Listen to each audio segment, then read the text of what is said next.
Hello again. It's Monday, and I am going to read to you the one section of Princess Royale, and this is in the last two sections, and we're going to talk about in partnership. And this is when Anne gets married to Mark Phillips.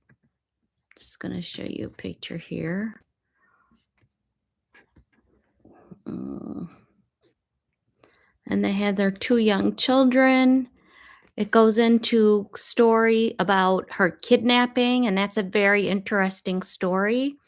And what I wanted to let you all know is that this book can be um, purchased at Amazon, or it can be purchased in a very easy to listen to Audible format on the app Audible.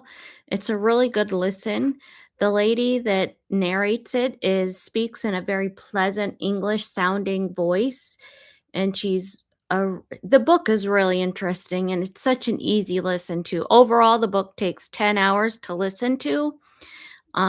Each chapter is about 35 minutes. Some are a little bit longer, but this really goes into when this chapter goes into when Anne got married, and you can see here. I think that's Edward, and I think that is Lady Sarah Chatto.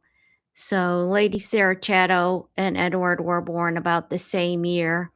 Edward was only 9 years old, Prince Edward, and he had given Anne a little wooden mirror for their wedding, and it was so sweet. And then it discusses the birth of Peter Phillips, who was named after Mark Phillips' father, and Zara. She has an interesting Hebrew name, and that's explained in this chapter also. So I'm going to go ahead and get started reading because it's a really good book, and I wanted to savor it for people who might want to listen to it for free.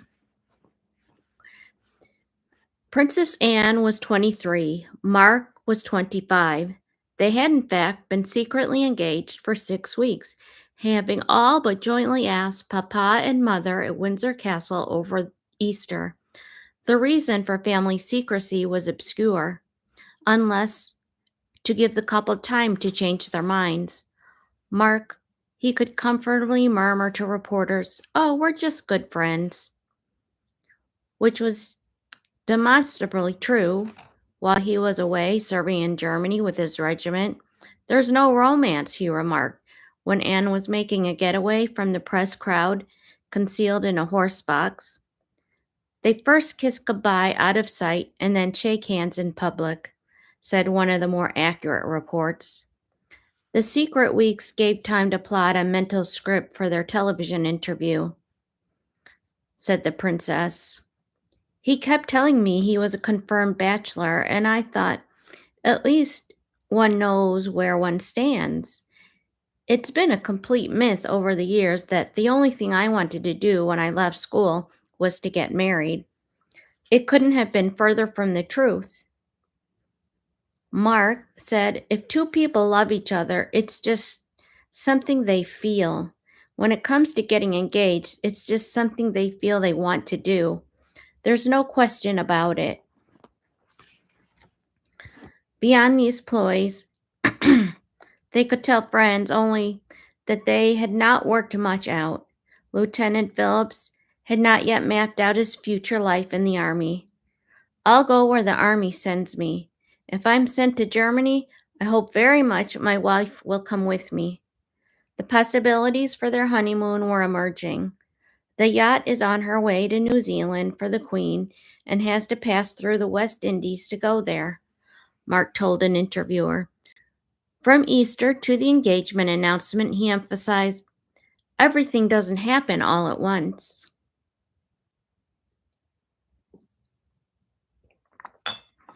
In retrospect, when publicly affianced and finally pinned down in the cold print, they found it difficult to recall a first meeting. Evening occasions, dances after 3-day eventing, things like that. The Queen Mother claimed the laurels of having introduced them as early as 1968 at a party given for the winning British riders team in the Mexican Olympics, which included Mark as the youngest ever reserve rider. It was, in fact, precisely 5 years before her wedding day. Her engagement ring, it was sapphire with a diamond on either side, was at first seen only briefly in the family engagement luncheon, which incidentally she had to leave to fly by helicopter to watch a group of children on their ponies at a riding for the disabled school. After a subsequent week of official army duties in Germany, she slipped in a magical weekend with Mark at her Aunt Margarita's romantic Langenberg castle. To be fitted in amid her wedding preparations were visits to Liverpool, Birmingham, Chepstow, Huddersfield, and Beverley to fulfill engagements arranged months beforehand. Many hours, too, had to be set aside for the deputations of gift givers. The 4 Lord Lieutenants who presented the sofa and armchair, subscribed by the 90 Lord Lieutenant of the British Isles, the gentlemen of the Warrant Holders Association with their splendid mahogany dining table and 12 chairs, the slats of the chairbacks forming the monograms A and M, and then, not least, the rare Fedoskino box brought to the palace by the Soviet ambassador, Mrs. Lunkov, and her family. These were but 3 of over 1,400 gifts. And the people of Falklands had the happy idea of sending donations to the Save the Children Fund and Riding for the Disabled. After viewing the government of Brunei's 9-piece tea and coffee set, Prince Edward stoutly maintained that he would be giving Anne the most beautiful gift of all. 9 years old, he gave his sister a circular mirror in a plain wooden frame.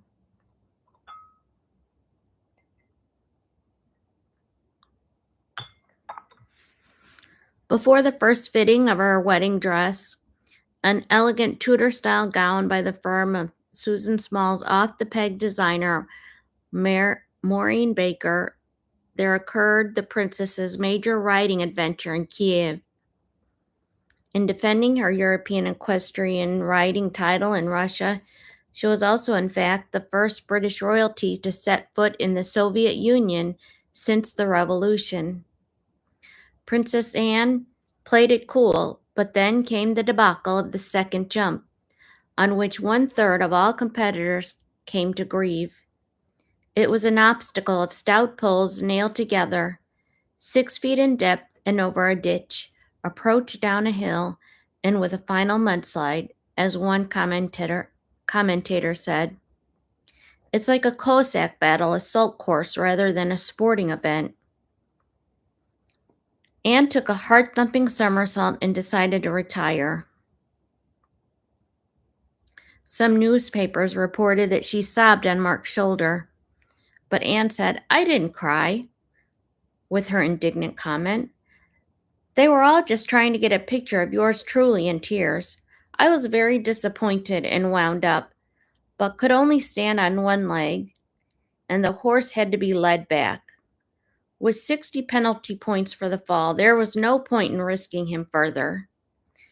It also turned out that Anne had chipped a bone in her shoulder. Bruised but unperturbed, she was riding, again within a month, and won the combined Spillers Championship of Dressage and showing at the Horse of the Year show. Looking on the brighter side, the phrase was Mark's. They also found a house.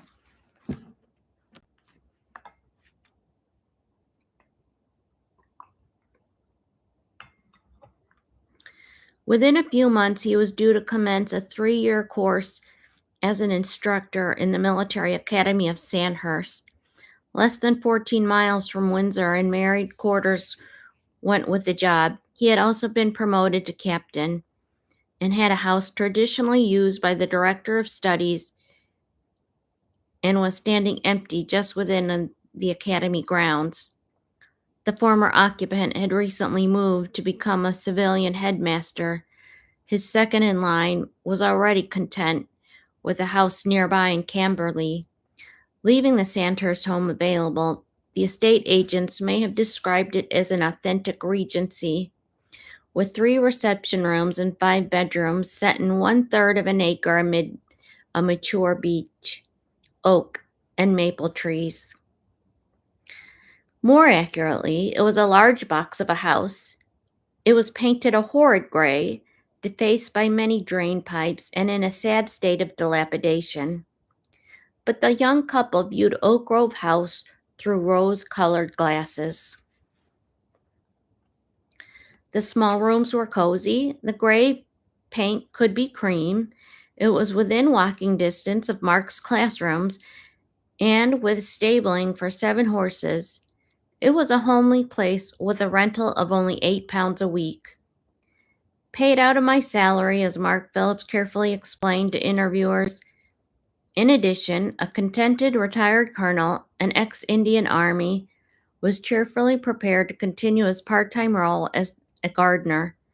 The helpful gentleman of the Property Service Agency, the Department of the Environmental Royal Palace Mainstream section, detailed the possible modern improvements. A new central heating system, for instance, and the ancient basement could accommodate a playroom, Canadian style. A dire snag became apparent when Thames Valley Police pointed out that the house could not provide privacy, a tactful hint that the security could not be guaranteed. A public right-of-way ran within 60 feet of the building. The surrounding trees could shelter intruders, but fences could be heightened. Constant police watch would back up, army sentries and old-style Victorian street lamps. A wedding present from the Windsor Borough Council would be supplemented by powerful quartz floodlighting. The media supposed that the princess was insistent on having her own way, but the £25,000 estimate for renovations remained unchanged and unquestioned, save by the small nucleus of anti-royal MPs.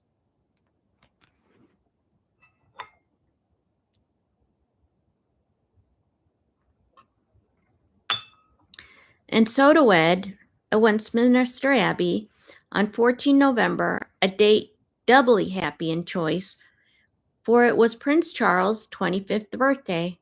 One of the bridegroom's brother officers, Captain Eric Grounds, was best man. He was supremely qualified, said a wit as a European Championship bobsleigh rider. Again, Prince Anne introduced new notes to the traditional pattern of royal weddings by electing to have only 2 bridal attendants. One, her youngest brother, Prince Edward, and her cousin, her 9-year-old cousin, Lady Sarah Armstrong Jones, and she was never more delectably pretty. The wedding night destination, moreover, remained a secret until it was divulged by the following days at the Thatch House Lodge, home of the Princess Alexandra and Angus Ogilvy in Richmond Park, by which time the happy couple were already flying on the way to the Caribbean. It was the standard British Airways scheduled flight to Barbados, and with the surprised passengers delightfully drinking a toast to the young couple, it seemed a conventional happy ending. But as one of the passengers remarked, it also made a lovely beginning. In retrospect, the fates already seemed to have scripted the first year of marriage in a contemporary tempo, swinging from romance to nightmarish danger, from domestic bliss to disciplined achievement, weaving plot and counterplot at a pace altogether characteristic of our time. Okay, I'm going to pause there a minute. So evidently they flew commercial to go on their honeymoon. Isn't that something?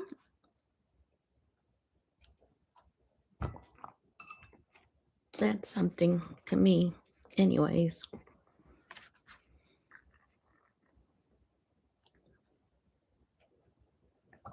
That's quite impressive to me. In Bridgertown Harbor, Rear Admiral Trowbridge of the Britannia was supposedly under orders to take the honeymooners cruising wherever their fancy dictated. "We shall be bored stiff," Anne said mockingly. In reality, rain lashed the royal yacht and the seas ran high. It seemed probable that a secret passenger was aboard. For the weekend, Princess Margaret mysteriously appeared on the island of Moustique to open up her hideaway villa, and for a week or two the newlyweds disappeared as completely as they could have wished. Wasn't that nice of Aunt Margot? And then they embarked on what was in effect a second phase of a working honeymoon, leaving the royal yacht for official flying visits to Ecuador, Colombia, Jamaica, Montserrat, and Antigua. They found themselves riding the equator at a ranch 9,000 feet up in the Andes, dancing in a fiesta in Quito, and bargaining for ponchos at an Indian village, where a carnival loudspeaker announced that the Queen of London and Prince Philip's Marks had arrived. And while the London crowds were still filing past the mounds of wedding gifts on the public view of St. James's Palace, the princess found herself unexpectedly in a role of a worried young wife, while her husband was laid up feverishly ill with a bug in the embassy in Bogota, Colombia. He quickly recovered, of course, and Captain Mark Phillips had slipped effortlessly into his here-to-imagined public role. His smile was tonic, agreed the Jamaican press, when he first toured a hospital. He beamed happily at the crush of a would-be partner at the Kingston ball. He smilingly shook 1,000 hands at an Antigua garden party. As her last official function before her wedding, Princess Anne had opened the motor show, and a day or so after their return home, she and Mark were principal guests at a banquet for racing driver Jackie Stewart. This set the tone for their combined public appearances, which were henceforth to have a certain elan. They spent their first married Christmas with the Queen and Prince Philip at Windsor, and their first married New Year with Mark's parents. 3 weeks later, they were in the middle of a light-hearted confusion of wives, babies, and ranks on a Canadian serviceman's plane bound for Ottawa. Mark had meanwhile taken a brief tank instructor's course, and the Queen had invited them to accompany her 1974 tour of New Zealand, Australia, and the Pacific Isles, as if extending the spirit of their honeymoon. Stopping off for 3 days at the Government House, Ottawa, they tried to toboggan slopes in the snowmobile run and paid the first royal visit to Quebec since the separatist terrors. The people of Toronto, a little jealous, asked if the couple could pay a visit to open the agricultural winter fair on the 15th of October. "Wonderful," said the princess. "We can fly over the day before. 14 November, our very first wedding anniversary." The furnishing preoccupations pursued them to the Commonwealth Games Village in the Christchurch, where they admired stools that might match our Orkney chair, and while buying souvenirs at the native market in New Guinea, they puzzled over the size of local-made doormats. Meanwhile, at home, the police worried over the security difficulties of Oak Grove. Anne's attitude was fatalistic. Not to worry. Were there not risks everywhere, she said. When danger did materialize, it came unexpectedly on an ordinary March evening. Okay, this is where we are getting into the kidnap attempt. This is key. This is so much more information than the little bits and pieces that you hear about it, that she did have a kidnap attempt. So when danger did materialize, it came unexpectedly on the ordinary March evening in the fantastic kidnap attempt in the mall. So unbelievable, as Anne says, that one doesn't really even believe it happened. The sudden shots, the splitting glass, the gunman attempting to wrench open the door of the car, and Inspector Beaton, her bodyguard, who was shot 3 times, collapsing in the road. Then then the incredibility of looking down the barrel of a gun, Mark holding her fast while her assailant seized her other arm, and the absurd, forgotten phrase from Nanny Anderson rising to her lips, saying, "If you stop now, we'll say no more of it." So I'm going to pull up.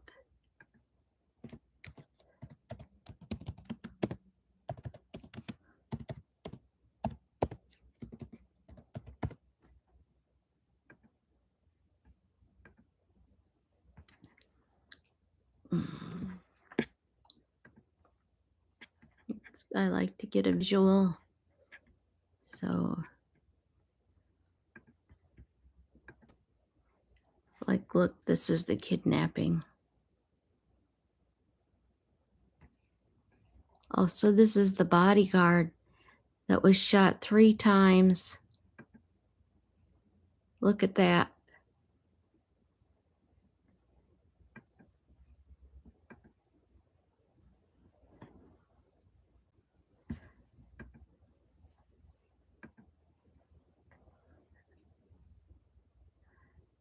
Oh, no. Talk about nerves of steel. Anne is something else.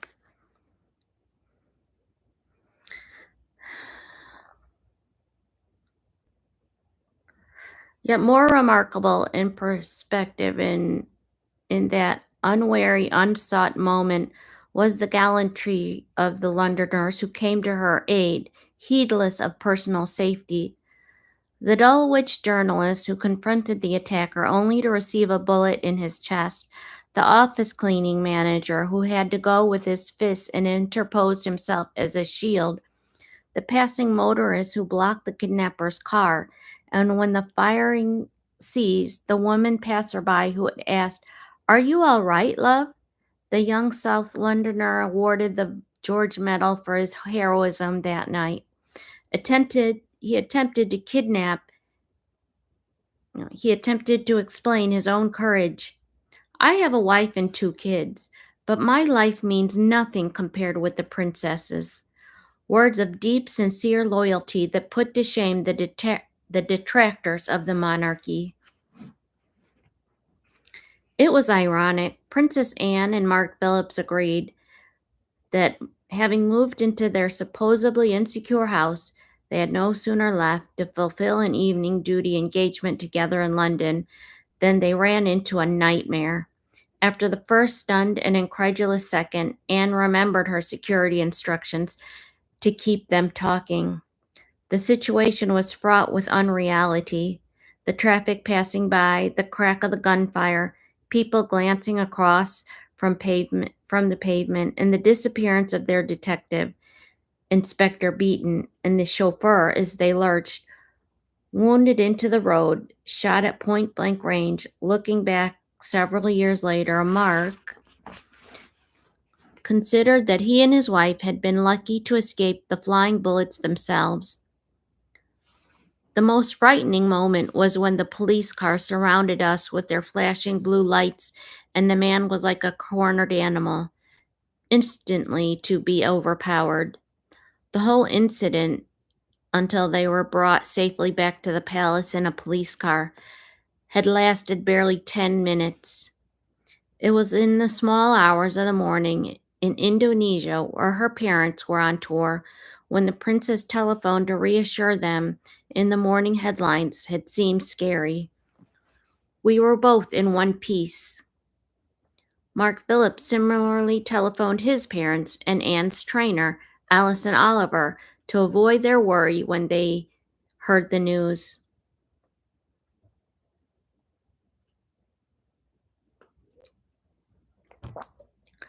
Though awakened from the sleep, it was the Queen who suggested that reporters should be invited to the palace to get the facts right, and the duty press secretary that night, Mrs. Michael Wall, interpreted this so literally that she helped the princess to fashion a statement. The Queen said, "We are thankful to be in one piece." Oh, the princess said, "We are thankful to be in one piece, but we are deeply disturbed and concerned about those who got injured, including our chauffeur, Mr. Callender, and Inspector Beaton."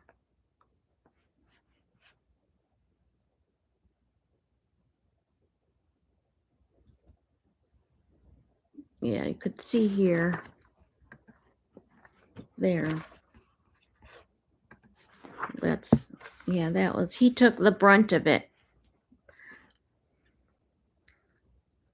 And Inspector Beaton had acted particularly bravely, and although shot, he continued to protect us. We are extremely grateful to all those members of the police and the public who tried to help us. The princess's lady-in-waiting, Rowena Brassey, had scrambled from the car in an attempt to gain public attention and was put on the palace speaker intercom for the press to hear her minute-by-minute account. But the princess and her husband awaited anxiously for news of the two injured policemen and the two wounded civilians in hospital before they drove home to Sandhurst with a police escort. The next day, however, they returned to town to visit the two hospitals and personally to thank the four at their bedside. Look at Anne. See, this is Anne at the bedside. Left to themselves, the young couple married less than 6 months, buoyed one another's spirits by pretending they were almost too busy to think about it. Having arranged to receive a wedding gift from the good people of Great Somerford, Mark's family home, they found the village swarming with police and sightseers, as well as the locals invited by the tickets to the sea and the marquee. Ever since I first came here, I've appreciated the way you've treated me by ignoring me, said Anne, in a witty speech of thanks for their wedding gifts of a silver condiment set. The next day, after another visit to the invalids, the princess flew to West Germany to review her regiment, 14/20th King Hussars.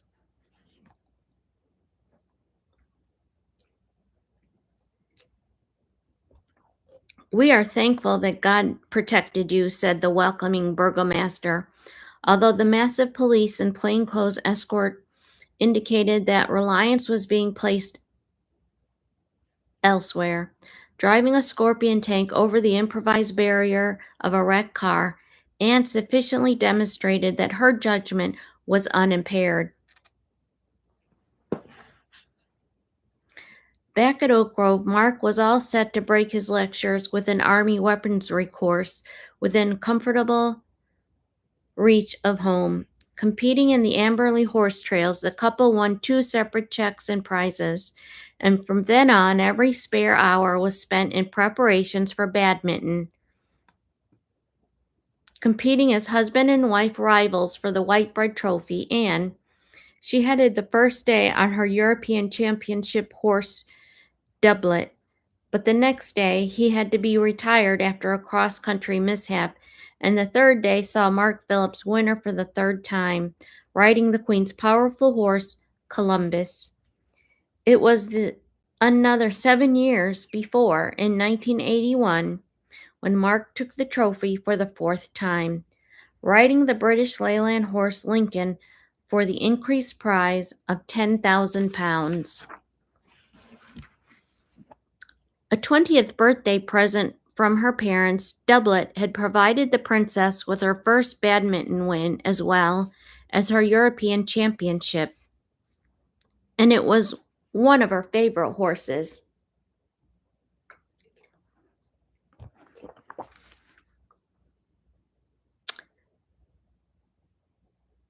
She was not particularly friendly, though, she thought. The horse was a rather aloof character, and one rather admired him for it. Indeed, she began to think of riding him in the United States and trying for the Ledyard 3-day event with Mark. And perhaps she even fancied his selection of the 1976 Montreal Olympics.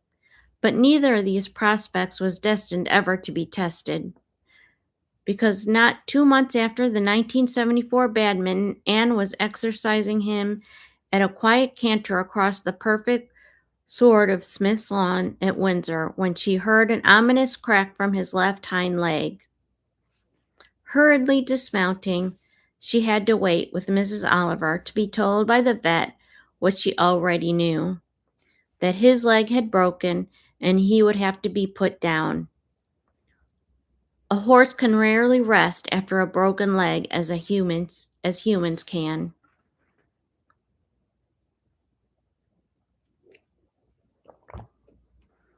The princess remembers it still as the most ghastly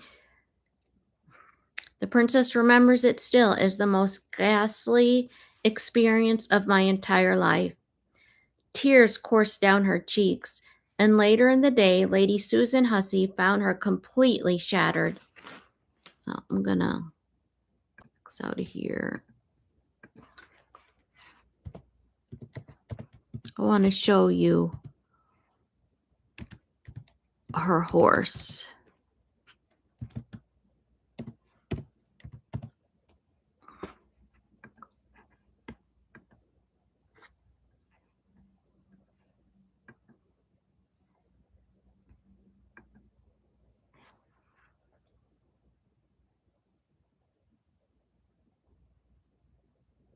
Oh, here.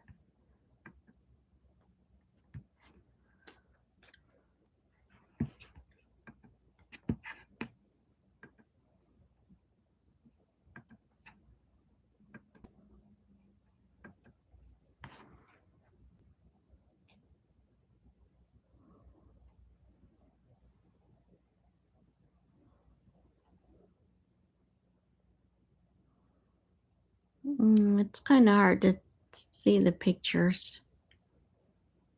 Here we go. Look at that. This is Anne's horse.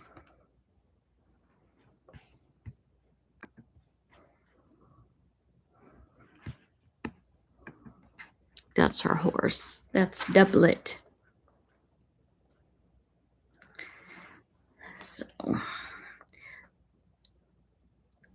So Lady Hussey found her completely shattered. She was inconsolable. But the private sorrow shared with Susan had to be totally concealed during her engagement that afternoon at a riding show for the Disabled Center. The princess arrived smiling and spent 2 hours watching and encouraging both the young riders and their helpers without showing or mentioning her grief. But time continues to be a great healer. One of her first wedding anniversaries that year, Mark, to his chagrin, was on duty guiding his 25 cadets through the November fog and discomforts of Dartmoor, and the young couple postponed their celebrations by a day. The next morning, however, they were off to Toronto for 4 light but official days together, pleasurably accompanied by their companions of the kidnapping incident. Rowena Brassey again as a lady-in-waiting, and Inspector Beaton happily back on duty after surgery, removing 3 bullets. Air Canada thoughtfully provided a birthday cake in mid-Atlantic. Ostensibly, the visit was to open the city's agricultural winter fair, with time off to inspect the E.P. Taylor and Stud Farm, to see the hunters owned by the chairman of the Jockey Club, to watch a show jumping program, and then go riding themselves. In one of its most captious moods, the press complained that the princess was more interested in horses than in people. Rather troubling to read about herself, Anne, in the first knew nothing of this, but the third day of the trip she was pausing everywhere to chat, and the cheers and applause were deafening. A light plane flight over Niagara Falls and along the Lake Ontario shoreline had to be curtailed as a sacrifice to good behavior.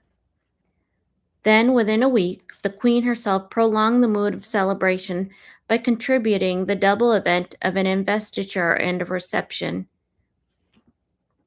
In accordance with the working style of Princess Anne, 2-a-day timetable, 8 months since the horrid attack, all its 7 heroes were invited to the palace together, and their relatives, their wives, their children, their parents, and their sisters. James Beaton was invested with the George Cross, the civil equal of the V.C.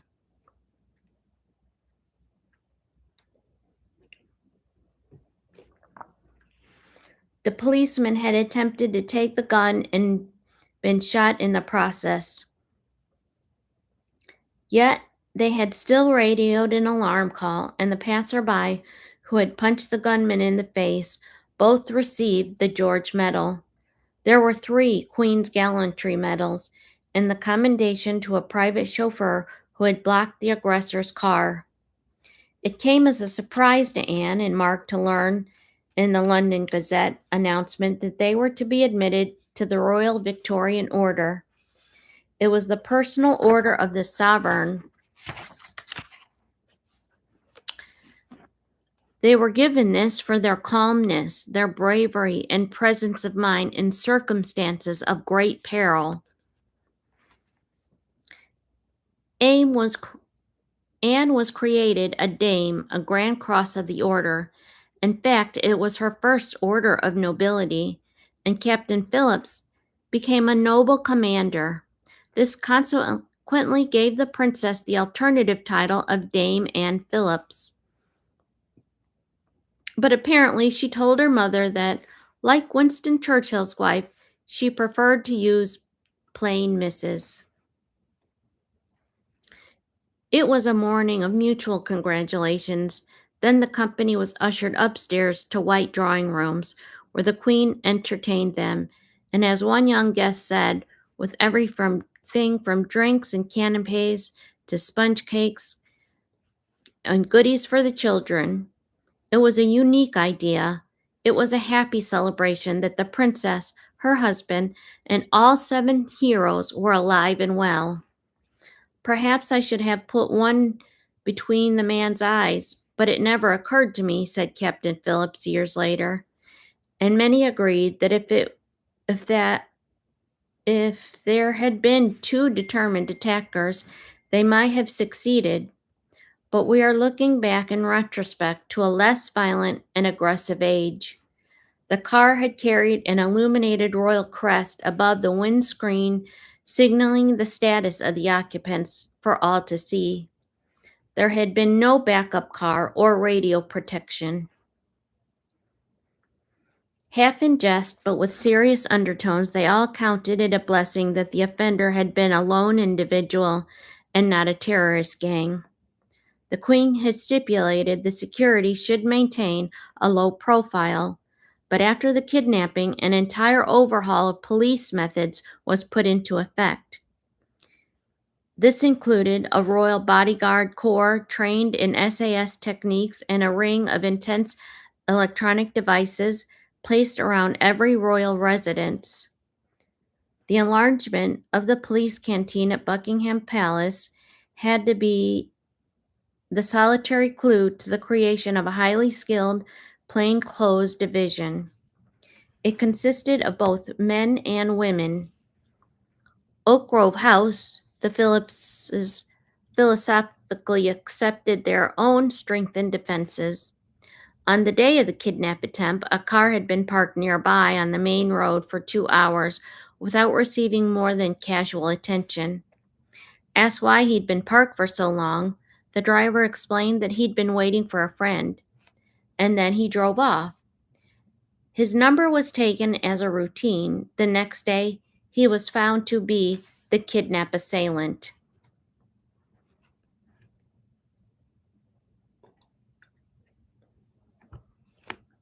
that was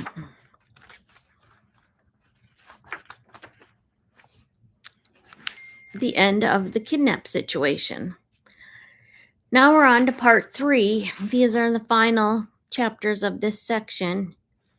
As a serving officer, Princess Anne made a special point of mixing in with the social activities of the officers' mess.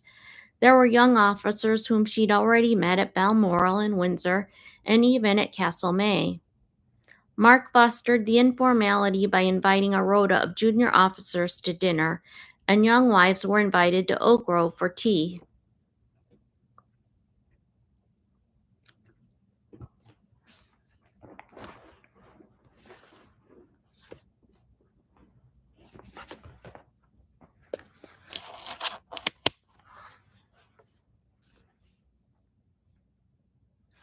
Expecting to be treated in the same manner as anyone else, Anne unhesitatingly accepted their return invitations with the object of getting to know you.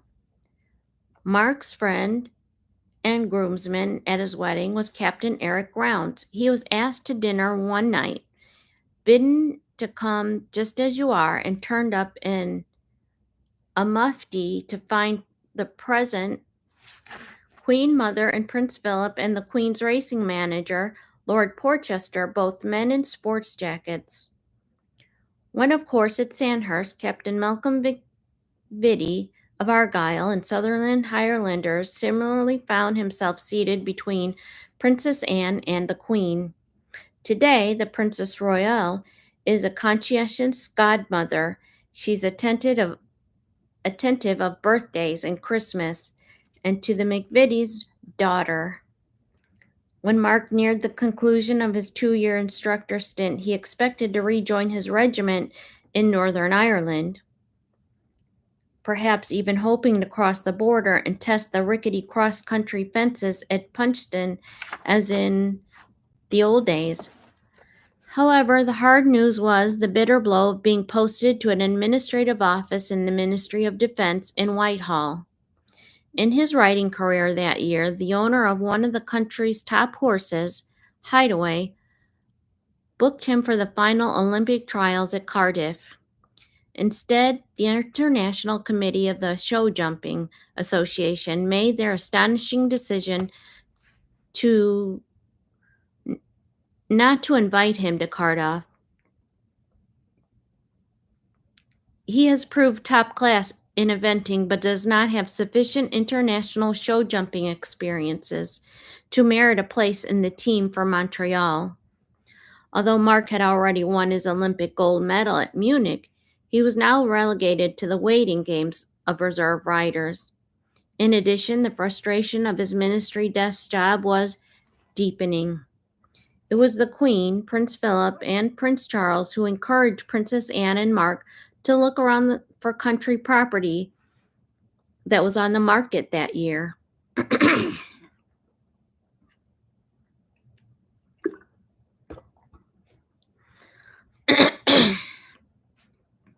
Their first thought was Yorkshire, where Mark had relatives, and by an odd quirk they inspected Highgrove, which Prince Charles was to buy 5 years later.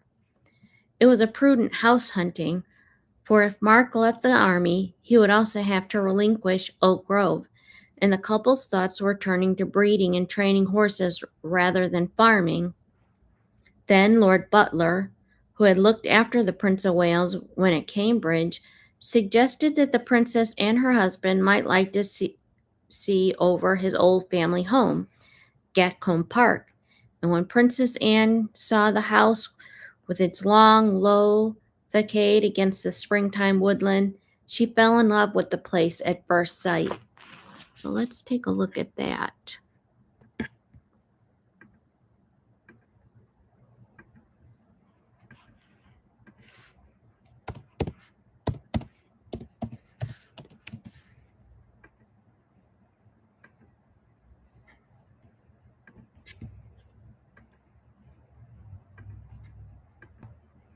Yeah, that is Gatcombe Park.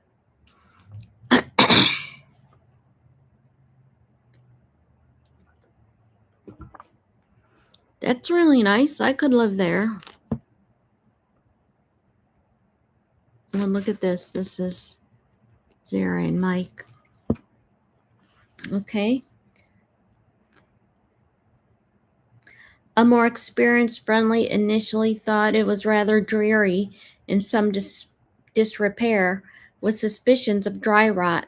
The following week, Anne took her mother around the house, but the Queen was non-committal until, in June, the world heard that she had purchased it as a wedding gift for the couple. The palace commented on it as a absolutely private matter. "500,000," said Lord Butler. "Not as far as that." Well, that was quite a bit of money at that time. This warm family news added its own spark of jubilation when the royal family gathered at Montreal for the Olympic Games the following month. As competitors, the princess and her husband stayed in the Olympic Village in one of the 150 prefab cabins. Lining up for meals in the athletes' cafeteria, she wants to be considered an ordinary member of the team. And that's just what she is. The embarrassed team manager found himself explaining to an astonished Canadian reporters. To Anne's satisfaction, the media suggested that the true athlete was the Queen, unfussed at 50 years old by having to stand almost motionless for 2 hours in blazing July sunshine during the opening ceremonies and march past. Oddly, in every other British equestrian respect, the royals found Montreal a no-go area.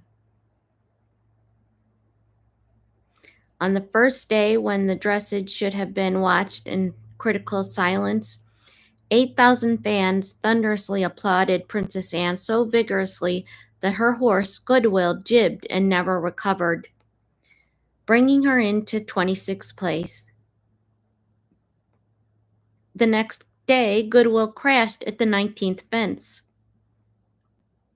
It rolled on the princess as she fell, and certainly, although she remounted to complete the course, she was mildly concussed. She reached the finish line in a daze. At the stands, the Queen and her family showed nothing of her anxiety. Another instance of iron self-control. It might well have been worse than Kiev, until the doctors verified there was nothing more than a concussion and bruising. Yet it drew public awareness to the hazards Anne constantly faced, and some termed her hippomania. Barely 3 months before the Olympics, she'd been similarly thrown and knocked out, the horse rolling on her in a West Country event, the doctors finding a cracked vertebra, which was reported as no more than a hairline fracture. Charting what he termed a flop watch, a journalist listed 12 tumbles within a year. It's a negligible number considering all the rides and competitions that were undertaken.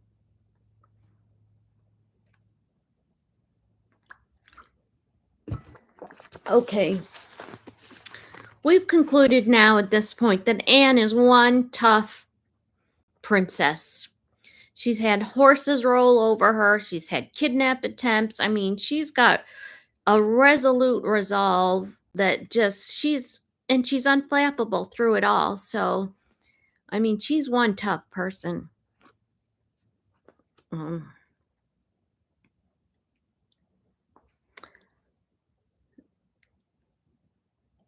Anne once admitted that there are moments of sheer terror, but getting run away with frightens the life out of me. Yet one derives satisfaction from the risk and the danger, and the same as climbers and potholers do. Mark, too, simply shrugged when told of a list of his own numerous crashes. I have more on my mind just now.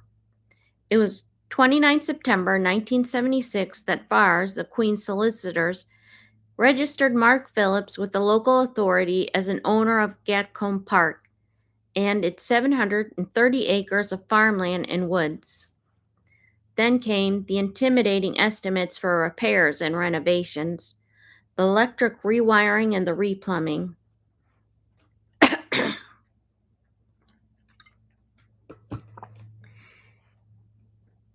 It needed new central heating, the eventual redecoration. It was a total of £35,000 in the hard money of those pre-inflation years. It made for impossible arithmetic against Captain Phillips' army pay of £45,000 a year. Gatcombe had once been owned by Samuel Courtauld with all his art millions, though no one would have thought of it from the house's dilapidated.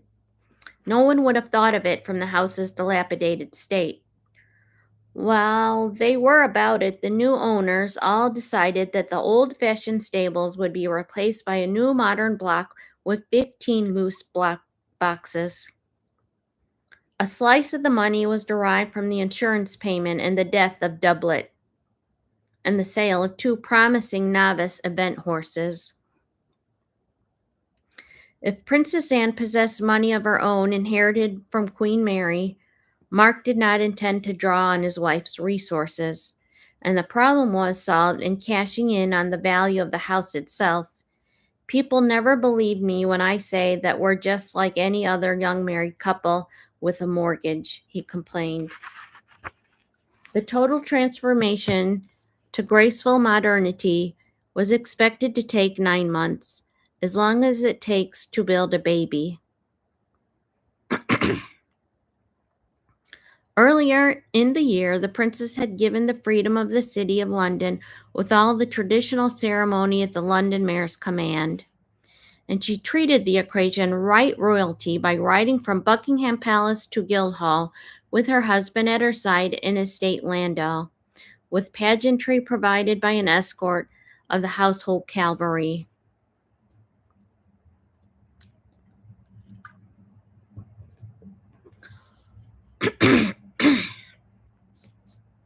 The London crowd on the pavements cheered vociferously when husband and wife appeared on the Mansion House balcony.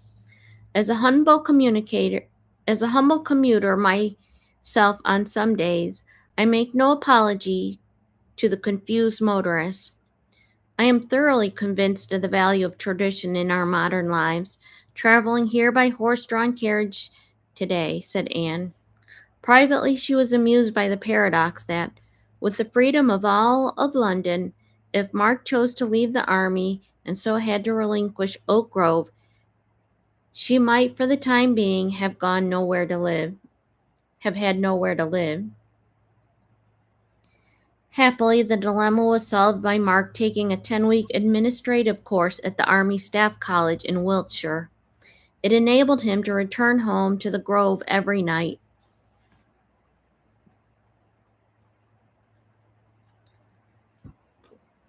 It's a big problem that we don't have enough time together, he admitted. I'm away on army exercises, or my wife's away a few months ago. We never seem to be home together. We sort of met in passing. With the princess's Montreal ambitions squashed, her appointment calendars have become noticeably lighter. If the newsmen were right in detecting a consultation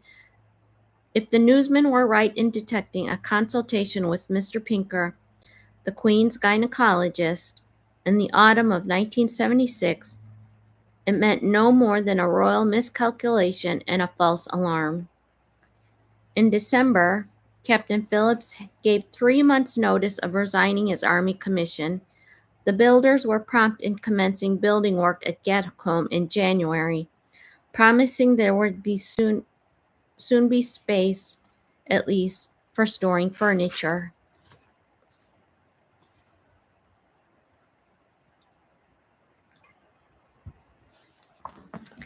And in early March, Princess Anne could tell her husband that all being well, that she was expecting a baby in mid-November, around the time of their 4th wedding anniversary. In fact, the baby was only a day late for that occasion. The princess would then be 27, and Mr. Pinker counseled her to lead a normal life as possible. Gentle riding would do no harm for 5 months, and equally within the bounds of normality was a helicopter trip to Ulster for the spring meeting of the Save the Children's Fund at Hillsborough Castle. Few realize now that is now the official royal residence. Anne's first visit was a tryout for the Queen's visit 4 months later, and Anne found that the 18th century architecture pleasantly reminded her of Gatcombe. There were 1,200 children to cheer her arrival, and some 200 people awaiting her in the throne room. Everywhere I went, she said, in this past year, from Eastbourne to Edinburgh, it touched me deeply. Nowhere more so than in Northern Ireland. She characteristically wrote later. Not only the dedicated work for the children, but also the prodigious fundraising surpassed only in New Zealand. If Mark had not managed to get to Ireland, his competitive wife had succeeded, making a happy little speech from the throne. And that is the end of it. They are about to expect their first baby. They purchased Gatcombe Park. I mean, they had their kidnapping attempt all within their first few years of marriage. That's quite an adversity to oversee, and it just proved how tough Anne was. I mean, getting all of that. So I think this is like the exciting end of the last chapter is going to be talking about the birth of Zara and the birth of Mark Phillips. So I will end this so you can go on to the next chapter.